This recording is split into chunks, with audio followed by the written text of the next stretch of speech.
আচলতে ৰাজনীতিক লৈ এবাৰ উত্তাল হৈছে সমগ্ৰ ৰাজ্য। আচলতে তিতাবৰ এতিয়াও বৰ্তমান কংগ্ৰেছৰ দখলত আছে আৰু কংগ্ৰেছৰ দখলত থকাৰ বাবে যথেষ্ট লক্ষণীয় হৈ পৰিছে তিতাবৰ সমষ্টি। মই তিতাবৰত এইবাৰ বিজেপি দলৰ 15জনকে প্ৰত্যাশীয়ে প্ৰাৰ্থিত্ব দাবীদাৰ হৈছে। মই প্ৰতিজনৰ ওচৰলৈ যাম আৰু তেওঁলোকৰ মনৰ কথা বুজি ল'ম। আচলতে এই বিজেপিয়ে এইবাৰ 2026 চনত তিতাবৰ দখল কৰিব পাৰিবনে? নিজৰ ভিতৰতে পাৰ্টি যি প্ৰত্যাশীয়ে সিজনে সিজনৰ অৰি হ'ব নেকি, সকলো কথা জানিম। আচলতে তিতাবৰৰ এইবাৰ চাহ জনগোষ্ঠী ভোটাৰসকল যথেষ্ট সংখ্যক বৃদ্ধি পাইছে। প্ৰত্যাশীসকলক লৈ যথেষ্ট প্ৰশ্ন উত্থাপন হৈছে। মোৰ লগত আছে প্ৰাক্তন বিধায়ক হেমন্ত কলিতা ডাঙৰীয়া, তেওঁৰ লগত পোনে পোনে যাম। প্ৰাক্তন মুখ্যমন্ত্ৰীৰ এটা সমষ্টি, প্ৰাক্তন মুখ্যমন্ত্ৰী তৰুণ গগৈ সমষ্টি আৰু এতিয়া বৰ্তমান তিতাবৰৰ বিধায়কগৰাকী কংগ্ৰেছী। এই ক্ষেত্ৰত গোটেই কথাটো আপুনি প্ৰাক্তন বিধায়ক হিচাপে, নেতা হিচাপে আপোনাক গোটেই কথাটো জানিব বিচাৰিছোঁ। প্ৰধান কথা হ'ল যে ভাৰতীয় জনতা পাৰ্টীয়ে আজিৰ মুহূৰ্তলৈকে তিতাবৰত প্ৰাৰ্থী কোন হ'ব এই কথা ক'তো একো উল্লেখ কৰা নাই। আজি কেইদিনমানৰ আগত মুখ্যমন্ত্ৰীয়ে কয় স্বাভাৱিকতে ইয়াত নতুন হ'ব, কাৰণ বিজেপিৰ পৰা ইয়াত বিধায়ক হোৱাই নাই। গতিকে সেই কথাটোক লৈ পেলাই বা তেনেকুৱা ধৰণৰ কথা নহয়। ভাৰতীয় জনতা পাৰ্টীয়ে এটা পদ্ধতিগত আৰু প্ৰণালীবদ্ধভাৱে টিকেট দিয়ে আৰু এইবাৰ যিহেতু ভাৰতীয় জনতা পাৰ্টীৰ সাংগঠনিক স্থিতি আৰু শক্তিশালী হৈছে, গতিকে সেই ক্ষেত্ৰত নেতৃত্ব সদা সচেতন হ'ব আৰু ৰাইজ আৰু দলৰ কাৰ্যকৰ্তাৰ অনুভূতিক সদায়েই ভাৰতীয় জনতা পাৰ্টীয়ে সন্মান জনায় আৰু ৰাইজৰ অনুভূতিটো কি পদ্ধতিত তেখেতসকলে নিৰূপণ কৰে সেয়া বা ৰাজনৈতিক দল এটাৰ বিভিন্ন কিছু কৌশল থাকে, সেই কৌশলৰ জৰিয়তে ৰাইজে বিচৰাটোৱেই হ'ব।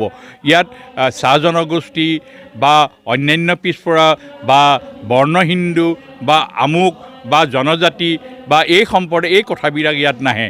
ইয়াত আহিব যে ৰাইজৰ পক্ষত থকা মানুহক এটা দলে প্ৰাৰ্থিত্ব দিবলৈ প্ৰয়াস কৰিব, যাৰ জৰিয়তে এই নিৰ্বাচনী ৰণত জয়ী হোৱাটো যাতে যথেষ্ট সহজ হয়। কওক। শেহতীয়াভাৱে আমি দেখিবলৈ পাইছোঁ আপোনাৰ নেতৃত্বত হয় তিতাবৰত পঞ্চায়তসমূহ দখল কৰিবলৈ সক্ষম হ'ল। হয়, কিন্তু আমি এইবাৰ 2026 চনত বিধায়ক হিচাপে আচলতে ৰাইজে বিজেপি দলক নিৰ্বাচন কৰিবনে? গোটেই কথা জানে নাই, এইটো মোৰ নেতৃত্বত নহয়, দলৰ একনিষ্ঠ আৰু নিস্বাৰ্থ কৰ্মীসকলৰ সহযোগত উপযুক্ত ৰণকৌশলৰ জৰিয়তে আমি এখন পঞ্চায়তৰ বাদে সকলোতে সভাপতিৰ পদত আমি অধিষ্ঠিত হ'বলৈ সক্ষম হৈছোঁ।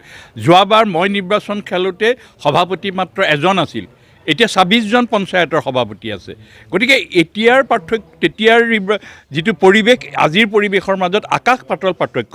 তেতিয়াই আমি 52,000 ভোট পাবলৈ সক্ষম হৈছিলোঁ আৰু এতিয়া যথেষ্ট পৰিৱেশ সলনি হৈছে।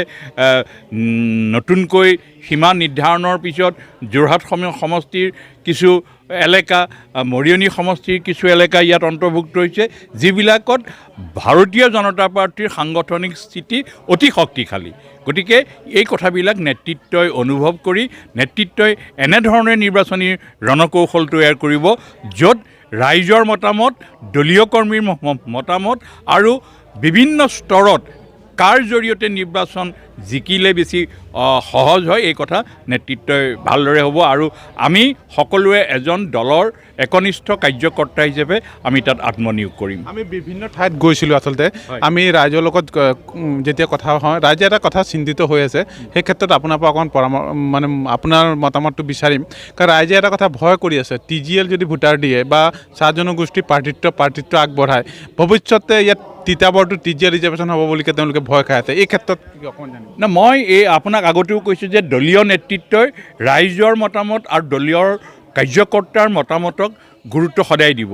যদি ৰাইজে বা দলৰ কাৰ্যকৰ্তাই তেনেধৰণৰ কিবা এটা আশংকা কৰিছে, দলীয় নেতৃত্বই সেইটো গম পাবই আৰু গতিকে দলীয় নেতৃত্বই কেতিয়াও ৰাইজৰ আশাত চেঁচা পানী ঢালি দলীয় কৰ্মীৰ মনোভাৱক আওকাণ কৰি পেলাই কেতিয়াও প্ৰাৰ্থিত্ব ইয়াত নিদিয়ে।